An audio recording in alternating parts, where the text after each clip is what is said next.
Hello everyone and welcome back to the channel.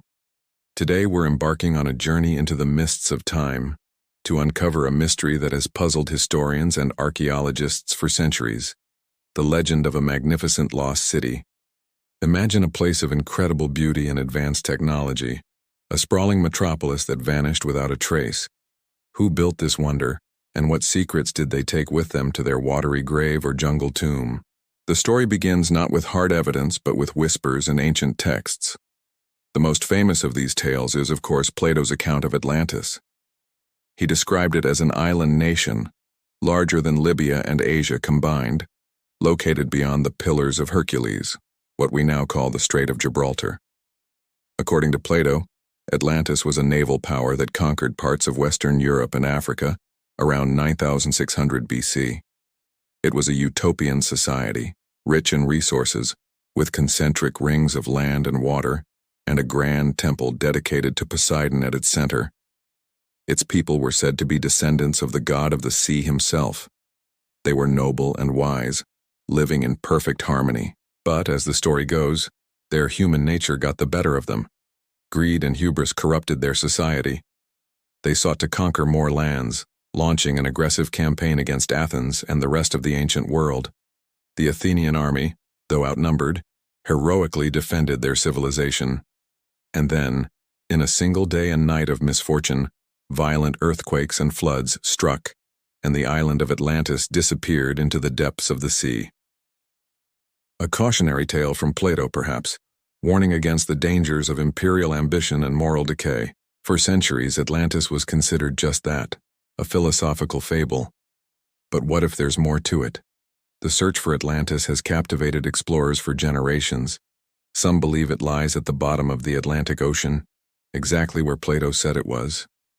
Expeditions have scoured the seabed, using advanced sonar to map the ocean floor, searching for any sign of man-made structures.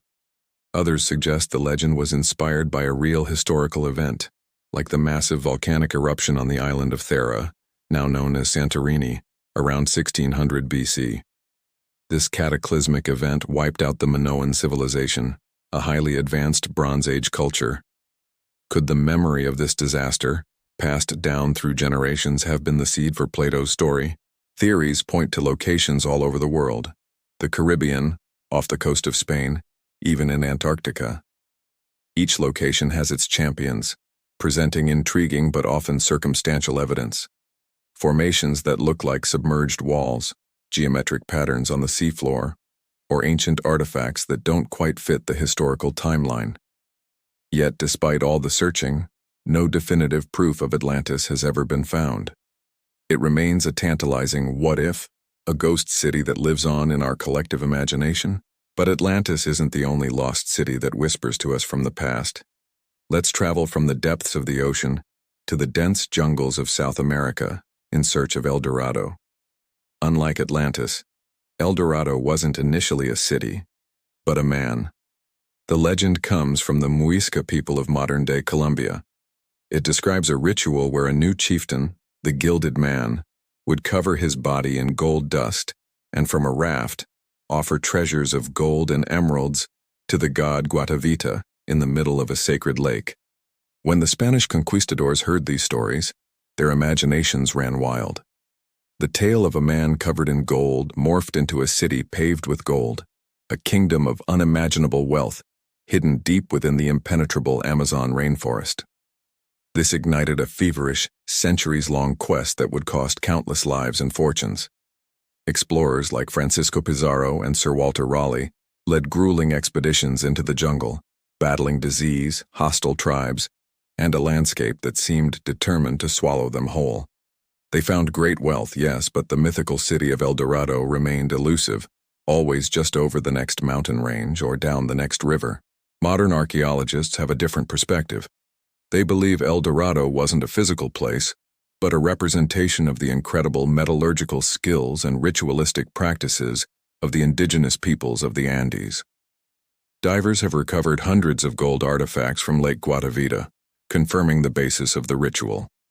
The most famous of these is the Muisca raft, a stunning gold miniature depicting the El Dorado ceremony, a tangible link to the legend. So, in a way, El Dorado was real, not as a city of gold, but as a tradition, a belief, a sacred act that the Spanish misinterpreted in their thirst for treasure. The real treasure was the culture they couldn't see.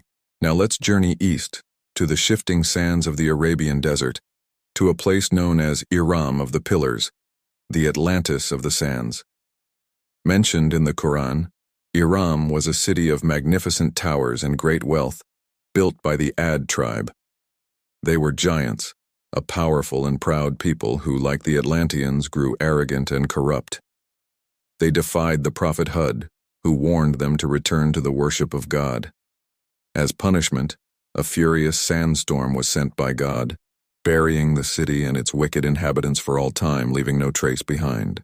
For a long time, scholars believed Iram was a myth, a parable about divine punishment.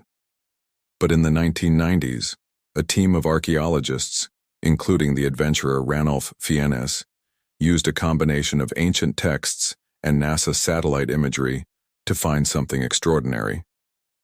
The radar images revealed ancient trade routes hidden beneath the dunes, converging on a single point in the desert of Oman. When they excavated the site, they found the ruins of a fortress, with towers and walls matching the descriptions of Iram. They had found a major oasis and trading hub on the ancient frankincense route, a city that had been lost to the desert for thousands of years. Was this the legendary Iram of the Pillars? The evidence is compelling. The discovery shows that some legends are rooted in real places and events, memories of once great civilizations that were lost to the forces of nature or the passage of time. The story of Iram serves as a powerful reminder that the desert can preserve history just as effectively as the ocean can hide it. From sunken islands to golden kingdoms and cities buried in sand, these stories tap into a fundamental human desire, the desire to discover. They represent a world that was full of wisdom, technology, and art that we can barely comprehend. Who were these people? What did they know that we have forgotten? Were they masters of architecture, astronomy, and energy? Or were their legends simply the embellished memories of ordinary people who suffered extraordinary fates?